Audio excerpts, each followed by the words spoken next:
এটি কোনো মারামারি নয়, এটি সিনেমার গল্পকে হার মানানো এক বাস্তব কাহিনী। ঘটনাটি ঘটেছে কুড়িগ্রাম জেলার রৌমারী উপজেলার রৌমারী সদর ইউনিয়ন পরিষদের চেয়ারম্যানের অফিসের ভেতরে। কুড়িগ্রামের রৌমারীর পদ্মারচর এলাকার কবির হোসেন আর বাউই গ্রামের জুই আক্তার দুজনকে মন প্রাণ দিয়ে ভালোবাসে। দীর্ঘদিন ধরে চলছিল তাদের এই পবিত্র ভালোবাসাটা। কিন্তু এক পর্যায়ে যখন সবার মধ্যে জানাজানি হয়, একে অপরকে বিবাহ বন্ধনে যখন রাজি হয়, ঠিক তখনই পরিবার হয় তাদের প্রধান বাধা। মেয়ে পক্ষ এবং ছেলেপক্ষ পরিবার কোনোভাবেই মেনে নিচ্ছে না তাদের এই সম্পর্কটি। অবশেষে বাধ্য হয়ে সেই সম্পর্ক ছিন্ন করার জন্য ইউনিয়ন পরিষদে বিচার নিয়ে গিয়েছিলেন।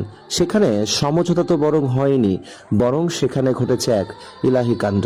ছেলে এবং মেয়ে দুই প্রেমিক প্রেমিকা এমনভাবে জড়িয়ে ধরেছে, কেউ কাউকে ছাড়ছেন না।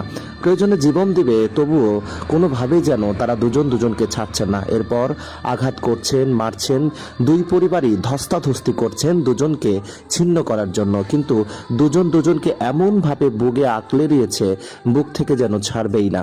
কিন্তু তাদের পরিবারগুলো কিভাবে দেখেন দুজনকে আঘাত করে দুজনকে আলাদা করতে চাচ্ছে, কোনোভাবেই যেন তারা দুজনকে ছাড়ছে না, তারপরেও চেষ্টা চালিয়ে যাচ্ছে। আমাদের সমাজের মানুষগুলো কেন জানে না প্রেম এ তো স্বর্গ থেকে আসে, স্বর্গেই চলে যায়।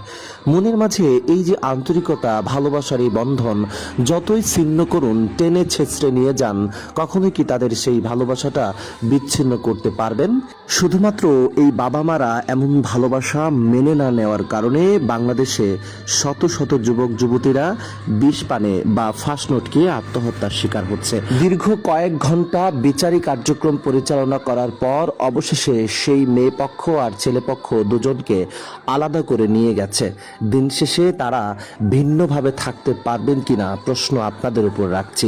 এই যে টানা হেচ্ছা করে ছিঁড়ে ছিটতে নিয়ে গেল, পারবেন কি তাদের দুই আত্মার এই মেলবন্ধনটাকে বিচ্ছিন্ন করে দূরে রাখতে?